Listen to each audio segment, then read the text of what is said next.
Hello everyone, welcome you all in your own channel learn everything. So ਅਸੀਂ ਕਰ ਰਹੇ ਸੀ ਇਲੈਕਟ੍ਰੋਨਿਕਸ। ਹੁਣ ਅਸੀਂ ਕੰਪੈਰੀਜ਼ਨ ਕਰਾਂਗੇ ਕਾਮਨ ਬੇਸ, ਕਾਮਨ ਕਲੈਕਟਰ ਤੇ ਕਾਮਨ ਐਮਿਟਰ ਇਹਨਾਂ ਸਰਕਟਸ ਦਾ। ਕਲੀਅਰ?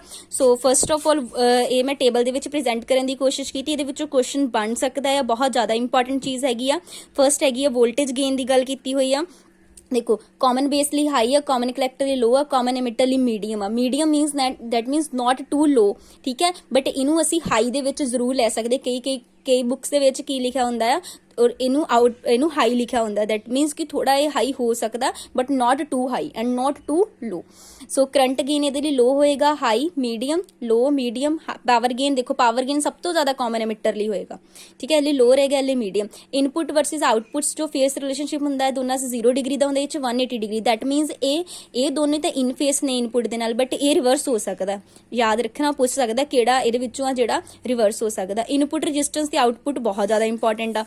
ਇਹ लो ਹੈਗੀ ਆ, ਇਹਦੇ ਲਈ ਹਾਈ ਹੈ, ਇਹ ਲਈ ਮੀਡੀਅਮ। ਦੇਖੋ ਇਹ 100 ਓਮ ਆ, 750 ਕਿਲੋ ਓਮ ਤੇ 800 ਓਮ ਤੋਂ ਫਿਊ ਕਿਲੋ ਓਮਸ ਤੱਕ। दैट मीनस ਇਹਨਾਂ ਦੋਨਾਂ ਦੇ ਵਿਟਵਿਨ ਲਾਈ ਕਰਦੀ ਹੈ। ਇਹਦੀ ਆਊਟਪੁੱਟ ਰੈਜ਼ਿਸਟੈਂਸ ਆ ਉਲਟਾ ਹੋ ਜਾਏਗਾ, ਕਾਮਨ ਬੇਸ ਲਈ ਹਾਈ ਹੋ ਜਾਏਗੀ, ਕਾਮਨ ਕਲੈਕਟਰ ਲਈ लो ਹੋ ਜਾਏਗੀ, ਇਹ ਲਈ ਅਗੇਨ ਮੀਡੀਅਮ। ਜਿੱਦਾਂ ਇਹ 500 ਕਿਲੋ ਓਮ ਆ, 50 ਓਮ ਆ, ਠੀਕ ਹੈ। ਇਹ 50 ਕਿਲੋ ਓਮ, ਇਹਦੇ ਮਤਲਬ ਬਿਟਵਿਨ ਲਾਈ ਹੋ ਗਈ। ਲੀਕੇਜ ਕਰੰਟ ਲਈ ਬਹੁਤ ਸਮਾਲ ਹੁੰਦਾ, ਇਹਨਾਂ ਦੋਨਾਂ ਲਈ ਬਹੁਤ ਜ਼ਿਆਦਾ ਲਾਰਜ ਹੁੰਦਾ। ਐਪਲੀਕੇਸ਼ਨ ਬਹੁਤ ਜ਼ਿਆਦਾ ਇੰਪੋਰਟੈਂਟ ਆ। ਇਹ ਅਸੀਂ ਹਾਈ ਫ੍ਰੀਕੁਐਂਸੀ ਜਿਹੜੇ ਸਰਕਿਟ ਹੁੰਦੇ ਨਾ ਉਹਨਾਂ ਲਈ ਯੂਜ਼ ਕਰਦੇ ਹਾਂ।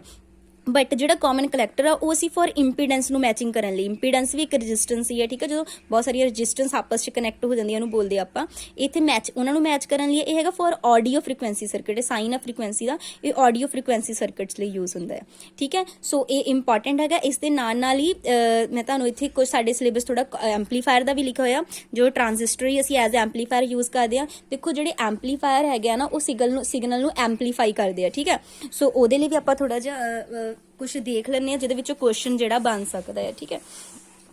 ਸੋ ਇੱਥੇ ਹੈਗੀ performance of common emitter, common base and common collector transistor amplifier. ਅਸੀਂ ਮੇਨ ਜੋ ਚੀਜ਼ਾਂ ਉਹੀ ਵਾਲੀਆਂ ਕਰਾਂਗੇ, ਠੀਕ ਹੈ। ਸੋ ਸਭ ਤੋਂ ਪਹਿਲਾਂ ਹੈਗਾ ਕਾਮਨ ਐਮਿਟਰ ਮੋਡ ਦੇ ਵਿੱਚ। ਇਨ ਕਾਮਨ ਐਮਿਟਰ ਮੋਡ ਦਾ current gain and the voltage gain are more than unity. So ਜਿਹੜੇ ਪੁਆਇੰਟ ਮੈਂ ਹਾਈਲਾਈਟ ਕਰਨ ਨੂੰ ਕਹਾਂਗੀ ਇਹੀ ਜ਼ਿਆਦਾ ਇੰਪੋਰਟੈਂਟ ਹੈ, ਤੁਸੀਂ ਇਹਨਾਂ ਦੇ ਨੋਟਸ ਬਣਾਉਣੇ ਆ। ਕਰੰਟ ਗੇਨ ਤੇ ਵੋਲਟੇਜ ਗੇਨ ਦੋਨੇ ਯੂਨਿਟੀ ਤੋਂ ਜ਼ਿਆਦਾ ਹੁੰਦੇ ਆ।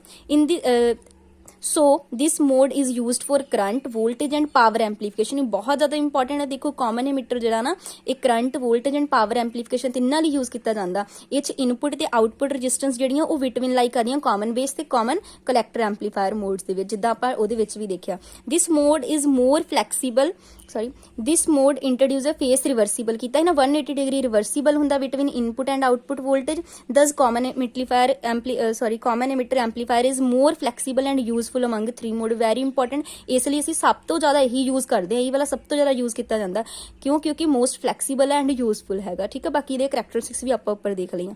ਕਾਮਨ ਬੇਸ ਦੇ ਵਿੱਚ ਕੀ ਹੁੰਦਾ, ਕਰੰਟ ਗੇਨ ਜਿਹੜਾ ਆ ਉਹ ਯੂਨਿਟੀ ਤੋਂ ਘਟ ਜਾਂਦਾ। ਜਿੱਦਾਂ ਇਹਦੇ ਵਿੱਚ ਮੋਰ ਦੈਨ ਯੂਨਿਟੀ ਸੀ, ਇਹ 'ਚ ਲੈਸ ਦੈਨ ਯੂਨਿਟੀ ਹੋਏਗਾ।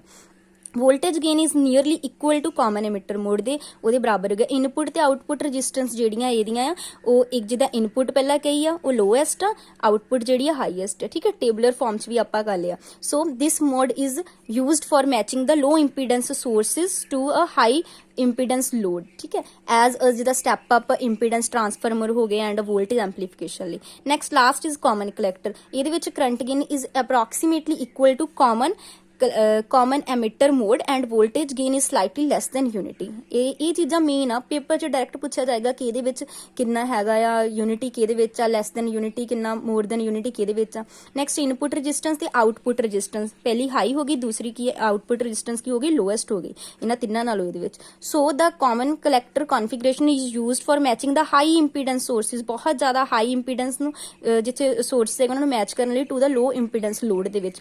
ਦੇਖੋ ਉਲਟੇ ਚੱਲ ਰਹੇ ਇੱਕ ਦੂਜੇ ਦੇ। ਐਜ਼ ਜਿਹਦਾ ਸਟੈਪ ਅਪ ਇੰਪੀਡੈਂਸ ਟਰਾਂਸਫਾਰਮਰ ਲਈ ਸੀ, ਇਹ ਸਟੈਪ ਡਾਊਨ ਇੰਪੀਡੈਂਸ ਟਰਾਂਸਫਾਰਮਰ ਲਈ ਹੋ ਜਾਏਗਾ। ਪੁੱਛ ਲਏਗਾ ਪੇਪਰ 'ਚੋਂ ਕਿ ਸਟੈਪ ਅਪ ਲਈ ਕਿਹੜਾ, ਸਟੈਪ ਡਾਊਨ ਲਈ, ਠੀਕ ਹੈ। ਸੋ ਇਹ ਮੇਨ ਚੀਜ਼ਾਂ ਜਿਹੜੀਆਂ ਇਹਦੇ ਵਿੱਚ ਇੰਪੋਰਟੈਂਟ ਹੈਗਾ। ਬਾਕੀ ਪਾਵਰ ਐਂਪਲੀਫਿਕੇਸ਼ਨ ਆ, large current gain is large ਹੁੰਦਾ। Common collector amplifier is also called common follower. So ਇਹ ਬਹੁਤ ਜ਼ਿਆਦਾ ਇੰਪੋਰਟੈਂਟ ਹੈਗਾ। ਇਹਦੇ ਵਿੱਚੋਂ ਕੁਐਸਚਨ ਆਰਾਮ ਨਾਲ ਬਣ ਸਕਦਾ। ਤੁਸੀਂ ਇਹਦੇ ਨੋਟਸ ਪ੍ਰੋਪਰ ਜ਼ਰੂਰ ਬਣਾ ਲੈਣਾ ਤੇ ਪ੍ਰੋਪਰ ਇਹਨੂੰ ਯਾਦ ਵੀ ਕਰ ਲੈਣਾ। ਨੈਕਸਟ ਜੋ MCQs ਆਣੇ ਉੱਥੇ ਬਹੁਤ ਕੰਮ ਆਣੀਆਂ ਸਾਰੀਆਂ ਚੀਜ਼ਾਂ, ਠੀਕ ਹੈ। ਸੋ ਇਹਨਾਂ ਨੂੰ ਕਰ ਲੈਣਾ। Thanks for watching the video.